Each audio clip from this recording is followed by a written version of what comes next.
Hai murid-murid, hari ini cikgu nak mengajar teknik membina ayat menggunakan skop. Okey, apa itu skop? Okey, cuba murid-murid lihat slide. Okey, apa itu skop? S merujuk kepada subjek ataupun siapa, K merujuk kepada kata kerja, O merujuk kepada objek dan P merujuk kepada perluasan. Jadi kita boleh meluaskan ayat itu dengan menggunakan kata hubung seperti yang terpapar di skrin untuk yang, dengan, agar, supaya, pada atau di. Okey, kita melihat satu contoh. Okey, yang ini. Okey, di sini subjek merujuk kepada Hafiz, kata kerja merujuk kepada membalut.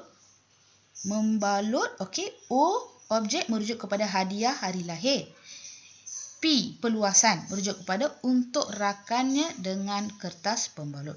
Jadi bila kita gabungkan semua perkataan ini, ia menjadi ayat yang lengkap, iaitu Hafiz membalut hadiah hari lahir untuk rakannya dengan kertas pembalut. Kalau murid-murid lihat di sini, mereka telah gunakan dua kata hubung, iaitu kata hubung untuk dan kata hubung dengan untuk meluaskan ayat.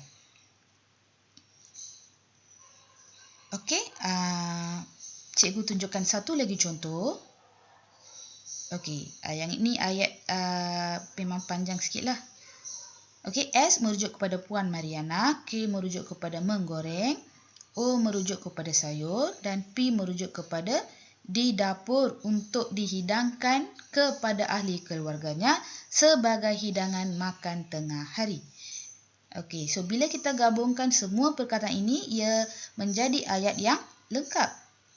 Okey, Puan Mariana menggoreng sayur di dapur untuk dihidangkan kepada ahli keluarganya sebagai hidangan makan tengah hari. Okey, jom kita buat satu soalan bersama-sama. Contohnya gambar ini. Di sini apa subjek yang kita boleh berikan? Okey, lihat pada gambar. Ada berapa orang dalam gambar? Ada 2 orang pembeli dan seorang penjual. Kan? Okey. Apa kata kerja yang sesuai dalam gambar ini? Kita boleh gunakan membeli ataupun kita boleh menggunakan menjual. Okey, kita gunakan membeli dahulu. Kata kerja membeli. Okey, biar saya type sini. Membeli. Okey, kalau yang membeli, subjeknya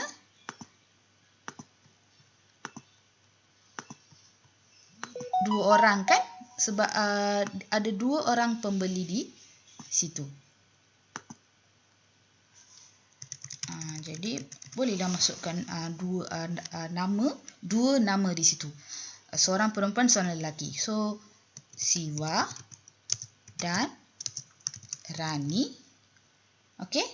Kata kerja membeli. Okey, membeli apa? Apa objeknya? Tu aiskrim Okey, objeknya membeli aiskrim. Okey, so masukkan aiskrim di sini. Aiskrim. A kena huruf kecil. Okey, sekarang untuk meluaskan ayat. Untuk meluaskan ayat, kita perlu tanya soalan. Soalan seperti mungkin mengapa Siwa dan Rani membeli aiskrim? Mengapa mereka membeli aiskrim? Siwa dan Rani membeli aiskrim kerana cuaca panas. Mungkinlah kerana boleh, so saya tulis di sini, saya type di situ.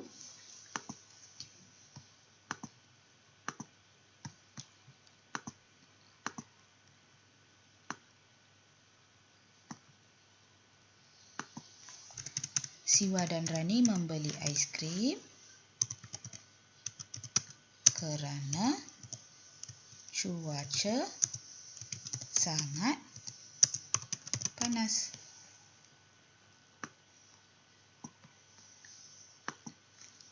K perlu huruf kecil.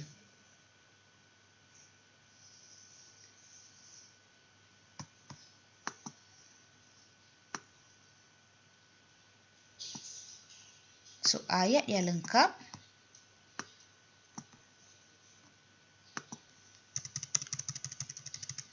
kita gabungkan ke semua perkataan. Siva dan Rani membeli aiskrim kerana cuaca sangat panas.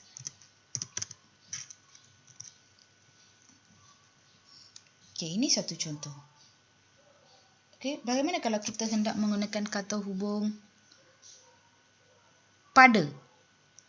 Kalau pada kata hubung pada, okey, kata hubung pada merujuk kepada masa atau hari. Contohnya begini, Siva dan Rani membeli aiskrim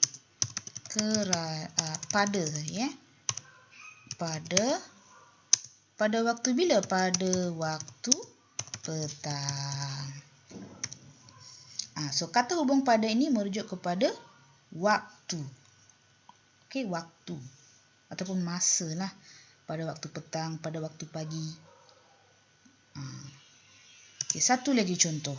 Siva dan Rani membeli aiskrim di tepi jalan lah, katakan. Siva dan Rani membeli aiskrim di tepi jalan. Okey, ataupun Siva dan Rani membeli aiskrim di warung aiskrim yang terletak di tepi jalan.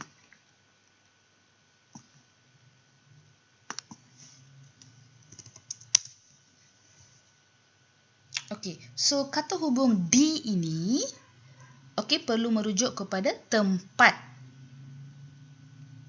Okey, di sini cikgu sudah gunakan 3 jenis kata hubung. Sebagai contoh, kata hubung kerana, pada dan di. Okey, cikgu berikan satu lagi contoh. Yang ini. So, subjek. Okey, seperti biasa masukkan nama. Masukkan nama.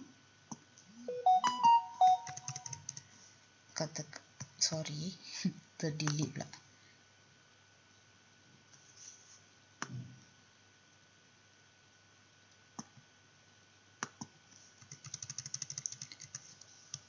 Puan Maria. Okey, Puan Maria. Okey, apa kata kerja? Apa Puan Maria sedang buat? Okey, Puan Maria menguli. Yang itu kita panggil sebagai menguli. Mavu penayirudhu. Okey, mavu penayirudhu வந்துட்டு menguli. Bagaimana nak eja menguli? Cuba teka. Okay. M-E-N-G-U-L-I.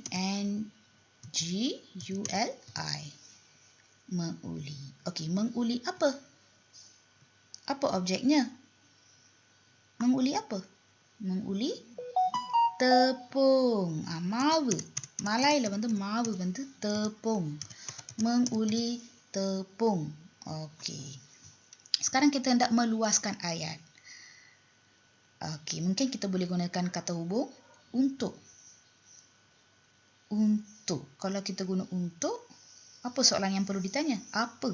Puan Maria menguli tepung untuk apa? Mengapa Puan Maria menguli tepung? Puan Maria menguli tepung untuk membuat roti.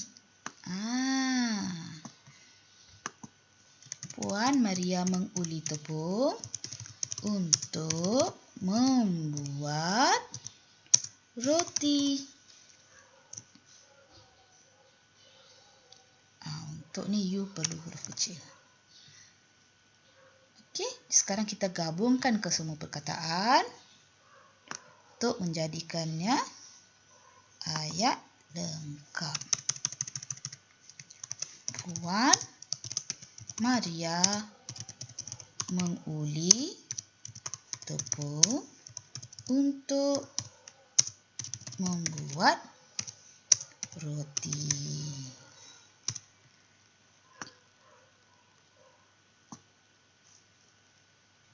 Okey. Ini satu contoh ayat lah. Okey, cikgu berikan satu lagi contoh. Kali ini kita gunakan kata hubung di pula untuk meluaskan ayat. Kalau kita gunakan kata hubung di itu merujuk kepada apa? Masih ingat? Di merujuk kepada tempat. Jadi bagaimana? Puan Maria menguli tepung di mana? Di bilik dapur.